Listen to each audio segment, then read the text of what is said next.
नमस्कार। पिछले दिनों आधार प्रकाशन से मैंने ये कविता संग्रह मंगवाया। मैंने प्रेम चुना। कवि हैं प्रशांत रमण रवि। जब मैं इन कविताओं को पढ़ रही थी तो मुझे ये अनुभूति हुई कि आज के समय में जब हमारा समाज विभाजित है, इतनी नफरतें फैली हुई है सब और इस समय में इस कविता संग्रह की कविताओं की कितनी ज़रूरत है हम सभी लोगों को। मुझे लगा कि इस कविता संग्रह की कविताओं को बहुत पढ़ा जाना चाहिए। इसके बारे में बहुत बात होनी चाहिए आज के समय में। और मेरी इच्छा है कि आने वाले दिनों पर मैं इसके बारे में और बात करूं, इन कविताओं को एक-एक कविता को चुनकर उसके बारे में बात करूं। लेकिन अभी के लिए मैं इनमें से कुछ चुनिंदा कविताओं के कुछ अंश आपके साथ साझा करना चाहती हूँ। कविताओं के इन अंशों को पढ़ने से भी बहुत पहले मैं सबसे पहले आप लोगों से जो आत्म वक्तव्य प्रशांत ने इस संग्रह के आरंभ में लिखा है, उसका एक छोटा सा अंश ज़रूर आप लोगों को पढ़कर सुनाना चाहूँगी। प्रशांत लिखते हैं, प्रेम हमेशा से मेरे जीवन के केंद्र में रहा है और स्वाभाविक रूप से मेरी रचनाओं का केंद्रीय भाव बनता गया। बचपन में मेरे भीतर एक तीव्र आकांक्षा थी, पूरी दुनिया को देखने की, अधिक से अधिक लोगों से मिलने की, अलग-अलग जीवनों और अनुभवों को छू लेने की। समय के साथ ये समझ विकसित हुई कि दुनिया अत्यंत विस्तृत है और जीवन सीमित। एक ही जीवन में ना तो पूरी दुनिया को देखा जा सकता है, ना ही हर व्यक्ति से मिला जा सकता है।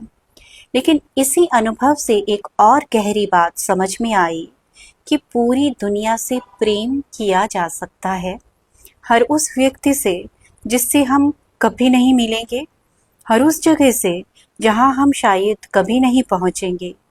दुनिया को प्रेम की दृष्टि से देखना संभव है और शायद यही सबसे कीमती अनुभव भी है। कितनी सुंदर बात प्रशांत ने लिखी है।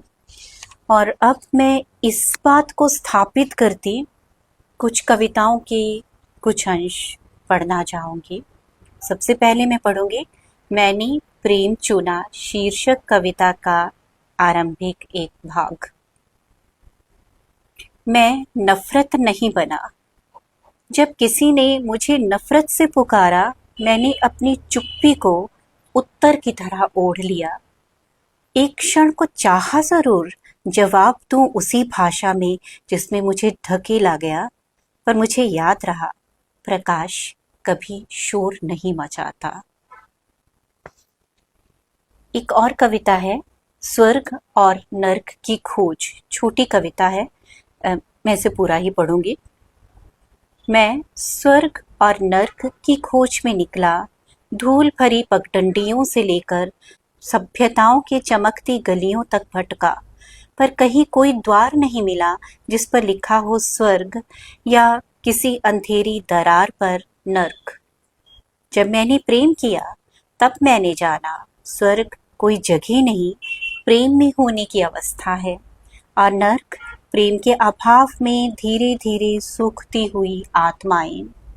मैंने प्रेम किया और जीवन स्वर्ग हो गया। मैं नर्क से अब तक बेखबर हूँ।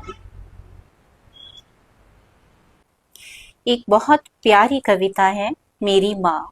माँ पर कविताएं प्यारी ही होती हैं। इस कविता का अंतिम भाग में से एक अंश मैं पढ़ूंगी। जब मैं दूर देश की सड़कों पर अपने नाम की आवाज खोजता हूँ, तब समझ आता है मनुष्य जहाँ भी जाता है अपने भीतर एक घर लिए चलता है, और उस घर के बिल्कुल केंद्र में चुपचाप बैठी होती है एक माँ। एक बहुत सुंदर बात कविता में प्रशांत कहते हैं, कविता है कवि से पहले। इसका आरंभिक भाग पढ़ूंगी।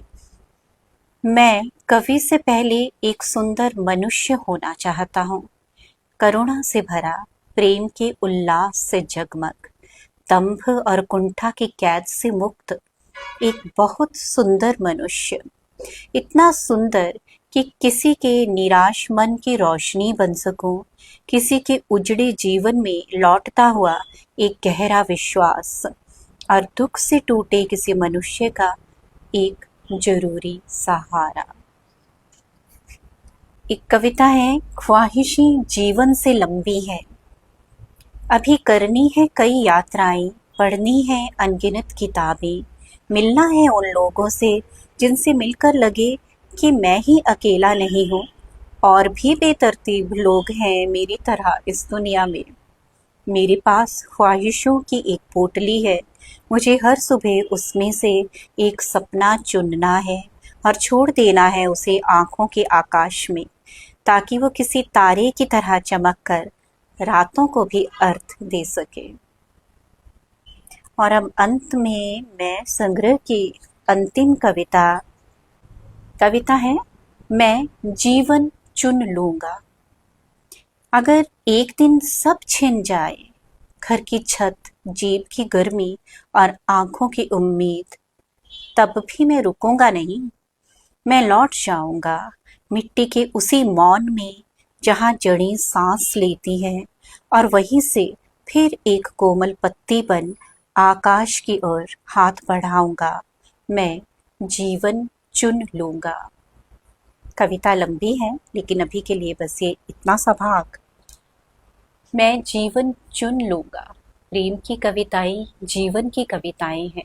इतनी सुंदर कविता संग्रह के लिए प्रशांत रमन रवि को मेरी हार्दिक बधाई और बहुत सारी शुभकामनाएं।